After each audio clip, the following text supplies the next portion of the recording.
हाय foodies, कैसे हैं आप सब। तो चलिए फटाफट से बना लेते हैं चॉकलेट चोको चिप कुकीज़, जो कि बच्चों की मोस्ट फेवरेट होती है। तो उसके लिए मैंने ली हूँ 1 3/4 कप मैदा, 1 cup dark compound chocolate, half cup chocolate choco chip, 1 cup brown sugar, half cup white sugar, जिसको मैंने मिक्सर ग्राइंडर में बाद में पीस लिया था ताकि मिक्स करने में आसानी हो। उसके बाद मैंने ली हो 1 कप बटर, मतलब 250 ml सॉल्टेड बटर ली हूँ मैंने, जिसको मैंने मेल्ट करके उसका कलर चेंज हुए तक पका लिया था।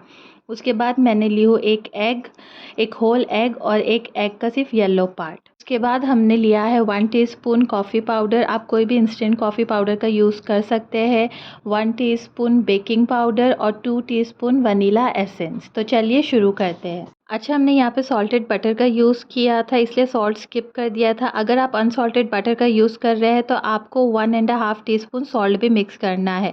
अब हम क्या करेंगे, मैदे के अंदर हमारा जो बेकिंग पाउडर है वो डाल के उसे अच्छे से मिक्स करके साइड में रख देंगे।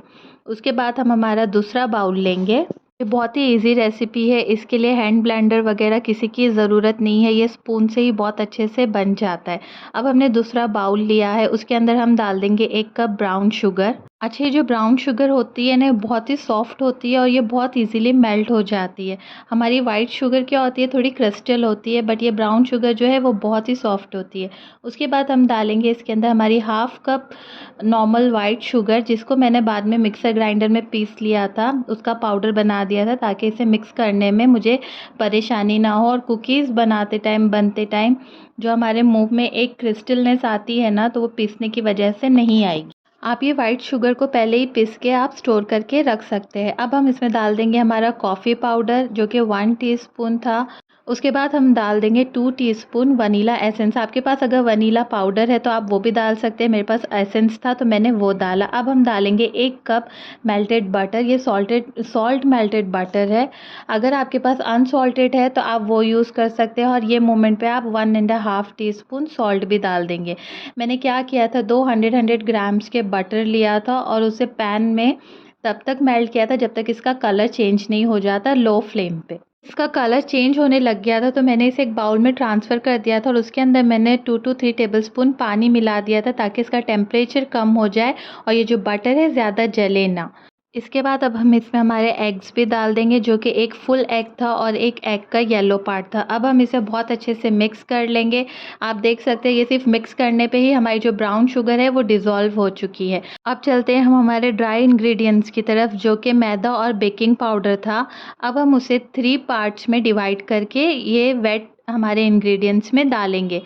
हम इसे बहुत ही जेंटली मिक्स करेंगे, हमें इसे ओवर मिक्सिंग नहीं करना है। हाँ, कोई फ़र्क नहीं पड़ता कि अगर साइड में थोड़ा मैदा लग गया तो वो एंड में जब हम हमारे चॉकलेट इसमें मिक्स करेंगे ना, तो वो आपस में एक दूसरे के साथ बहुत अच्छे से मिक्स हो जाएगा। तो आप इसकी फ़िक्र मत कीजिएगा कि ये मैदा इतने अच्छे से मिक्स क्यों नहीं हो रहा है। देखिए बहुत अच्छे से मिक्स हो चुका है, हमें अब इसे और ज़्यादा मिक्स नहीं करना है। अब हम इसमें डालेंगे 1 कप कंपाउंड डार्क चॉकलेट। आप कोई भी चॉकलेट का यूज़ कर सकते हैं, बट मेक श्योर कि वो डार्क चॉकलेट रहे।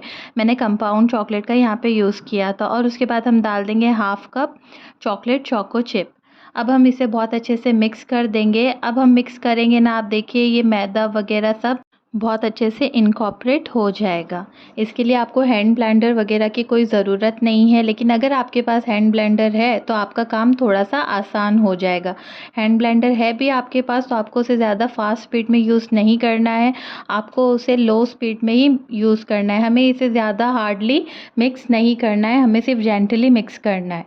देखिए हमारा कुकी डो बनके तैयार है। अब आपको क्या करना है, इसे एटलीस्ट 15 टू 20 मिनट्स के लिए रेफ्रिजरेट करना है, या फिर आपसे सब्र नहीं हो रहा है तो आप इसे अभी के अभी बिना रेफ्रिजरेट किए भी बेक कर सकते हैं। रिज़ल्ट में कोई डिफरेंस नहीं आएगा, बट अगर आप रेफ्रिजरेट कर दोगे तो बहुत अच्छा होगा।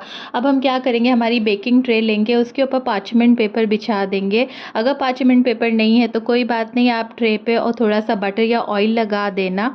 उसके बाद हम क्या करेंगे, ये जो कुकी डो है ना, इसे 2 टेबलस्पून के अराउंड में लेंगे हम, और इसका गोल राउंड बॉल बना देंगे। और जो हमारा बेकिंग ट्रे है ना उसके ऊपर हम प्लेस करेंगे। अच्छा, ये जो हम बॉल प्लेस करेंगे ना तो इसके बीच में अच्छा खासा डिस्टेंस होना चाहिए, क्योंकि जब हम इसे रखेंगे, ये जब बेक होगी ना तो ये मेल्ट होके एक कुकी का राउंड शेप लेगी। तो इसलिए ये बॉल्स के बीच में कम से कम 8-8 सेंटीमीटर का, मतलब 8-8 सेंटीमीटर का डिस्टेंस होना चाहिए। मेरी बेकिंग ट्रे में ओवरऑल 6 कुकीज़ बॉल आए थे। आप आपकी बेकिंग ट्रे के हिसाब से देखिएगा कि कितने बॉल्स आ सकते हैं। अच्छा, अब हम क्या करेंगे, ये जो कुकीज़ बॉल है ना, हम इसे मिनिमम 20 मिनट्स के लिए रेफ्रिजरेट करेंगे बेक करने से पहले। उससे क्या होगा कि हमारा जो कुकी का शेप है वो बहुत ही अच्छा बन के आएगा। देखिए 20 मिनट्स हो चुके थे और ये बहुत अच्छे से सेट हो गए थे। अब हम क्या करेंगे, इसे प्री हीटेड ओवन में 180 डिग्री सेंटीग्रेड पे 20 मिनट्स के लिए बेक करेंगे। आप आपके माइक्रोवेव या ओटीजी के हिसाब से जो टाइम है वो कम ज़्यादा कर सकते हैं। मेरे ओटीजी में इसे 20 मिनट्स लगे थे बेक होने के लिए।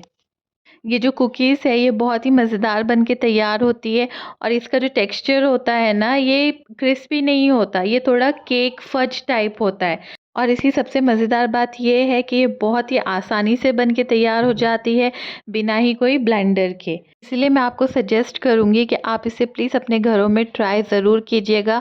ये बच्चों के टिफ़िन में देने के लिए भी बहुत आसान हो जाता है। आप अगर ये डो भी प्रिपेयर करके पहले से रख दोगे, और अगर आपको कभी इसे एंड मोमेंट पे बेक करना है, आप वो भी कर सकते हो। ये डो भी ख़राब नहीं होता है।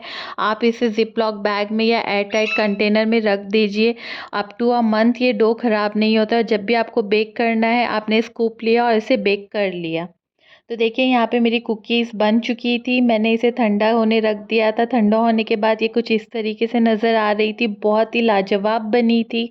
इसीलिए आप लोग भी ये रेसिपी को बिल्कुल ज़रूर ट्राई कीजिएगा। आप लोग बिल्कुल डिसअपॉइंट नहीं होगे। मैं आपको एक बार और बोल दूँ, अगर आप सॉल्टेड बटर ले रहे हो तो आप इसमें सॉल्ट नहीं डालना, और अगर आप अनसॉल्टेड बटर ले रहे हो तो आप इसमें 1½ टीस्पून सॉल्ट डालना। देखिए अब मैं आपको ये जो कुकीज़ है ये तोड़ के भी बताती हूँ, ये अंदर से भी कितनी लाजवाब लग रही थी। देखिए माशाल्लाह से ये अंदर से भी कितनी चॉकलेटी लग रही है। तो प्लीज़ आप लोग ये रेसिपी बिल्कुल ट्राई कीजिएगा, and do let me know. अगर आपको ये मेरी रेसिपी पसंद आती है तो please do like, share and subscribe to my channel. दुआओं में याद रखिए। जज़ाकल्लाह।